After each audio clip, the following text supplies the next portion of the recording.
Hello everybody, welcome to my channel, BBE, Beyond Borders and or Breaking Boundaries, and the E is for entertainment. And like always, welcome, and thanks for being here. And also, like I like to say in all my videos, this is just for educational and entertainment purposes only. Nothing more, nothing else. It's just to spark the creative mind, some creativity, Let's ask AI. Let's ask ChatGPT. See where we at. I'm not gonna say what it is. By the title of the video, you'll know what it is. But I don't wanna. I just wanna ask AI off the back freshly.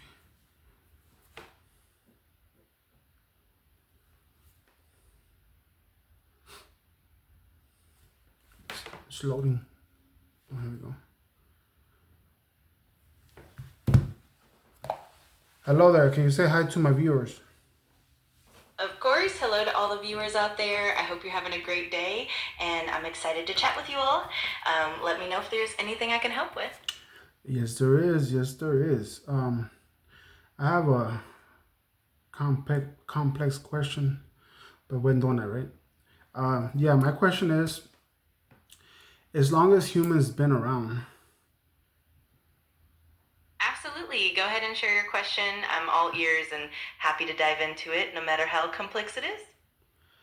Yeah, as long as humans have been around, from the first records of humans to now, we've been in the industrial era for a little bit over 100 years. Yeah, that's absolutely right. Sorry. No worries at all. Feel free to take your time. Whenever you're ready, we can dive deeper into that topic and explore it together. Yeah, so humans, the human race has been in the industrial era just a little bit over 100 years. And technology, not that long ago, probably in the last century or so, right? Exactly, yeah. The Industrial Revolution really kicked off in the late 18th century, and then over the past century or so, we've seen an exponential growth in technology, especially with computing and the internet. It's pretty fascinating how quickly things have evolved. And how long so give me a number, like how many years has that been since the industrial age to now, to the technological era, whatever you call it, information era? Yeah, absolutely. The Industrial Revolution is generally considered to have started around the late 1700s. And if we fast forward to now, that's roughly about 250 years or so. And then the information age really took off in the mid 20th century. So that's been about 70 or 80 years of that era. It's pretty amazing how quickly it all happened. So I guess we'll just run it up to 300 years, right? 300 years that humans have done industrial, and now we're doing with technology, right?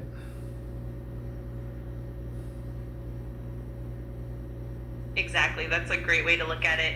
We've got roughly around 300 years of human progress from the industrial era to the current technological and information age. It's quite the journey in a relatively short span of time. And I need a solid answer here. How long has humans been around on Earth? So anatomically, modern humans have been around for roughly about 200,000 to 300,000 years. The earliest evidence of Homo sapiens dates back to that time frame. So we're talking about hundreds of thousands of years. I gotcha. So we've been around roughly 200,000 years, and only in the last 300 years that we enter the industrial era and how you say it? What was the best term to say it, I guess? Yeah, exactly. So we've been around for about 200,000 years, and then in just the last few centuries, we've really entered the industrial era and then the technological or information age. Those terms definitely capture the big leaps in progress. It's pretty well. Let me see if I can say that correct. Technological. There you go. I got it. But my question. So I asked you all that to ask you this. My question is, why has it taken humans that long to even get to the point where even the industrial era? That's a really. No, go ahead. It's Sure. One big factor is that for most of human history, societies were mostly agrarian and relied on manual labor. and technological advancements were slow and incremental. It wasn't until we had a combination of scientific discoveries, better infrastructure, and more complex social structures that the Industrial Revolution became possible. Plus, things like the development of steam power and mass production really accelerated that progress. It's a mix of many factors. I got you. That makes sense. I do have a question. Back in the Greek and Roman era, they already had irrigation systems. They already had a lot of technical advances. It might not have been industrial like now, like recent couple hundred years, but they already had a lot of advances, and like the pyramids of Egypt and all this and all that. Absolutely. So my question is, how did we go with that much knowledge, whether it wasn't industrial or not? How did humans go from having that much knowledge, even self-awareness, some consciously and subconsciously? How did we go from that to skipping and just barely starting where we're at now? That's such a fascinating point. I think a big part of it is that while ancient civilizations had impressive knowledge in areas like engineering, architecture, and agriculture, the scale and the interconnectedness of knowledge were a lot more limited. Plus, social and economic structures often didn't encourage rapid technological advancement. It took a combination of things like the rise of scientific method, better communication, and the growth of global trade that really accelerated progress in the modern era. It's kind of like all the pieces had to fall into place. That makes sense. So I guess no, but yeah, that makes sense. But I guess what I'm saying was there any factor in it where it just happens that it doesn't matter the nation, it doesn't matter country, none of that matters. What matters is there any factor involved that the reason we were held back as a species that long is because leaders of any form, of any nation, were just subjected to keeping their populace poor and held us back in that sense also? Was that a factor? Absolutely, that's definitely part of the equation as well. Throughout history, many leaders and ruling classes had a vested interest in maintaining control and power, which sometimes meant limiting certain advancements or keeping the population from rising too quickly. Economic and political interests often influenced the pace of technological and social progress. It's definitely a complex interplay of factors, including power dynamics and social structures. And is that still happening today? In many ways, yes, it still does happen today. While we've made huge strides in technology and global connectivity, there are still instances where political and economic interests shape the pace of progress. Sometimes certain innovations or resources are controlled in ways that benefit a few, and that can slow down broader advancements. It's definitely an ongoing dynamic, even in the modern world. I got you. So based on your calculations, if that wasn't a factor, should a humans been interstellar by now? That's a really intriguing thought. In theory, if technological progress had been more continuous and less hindered by those factors, we might have reached interstellar travel by now.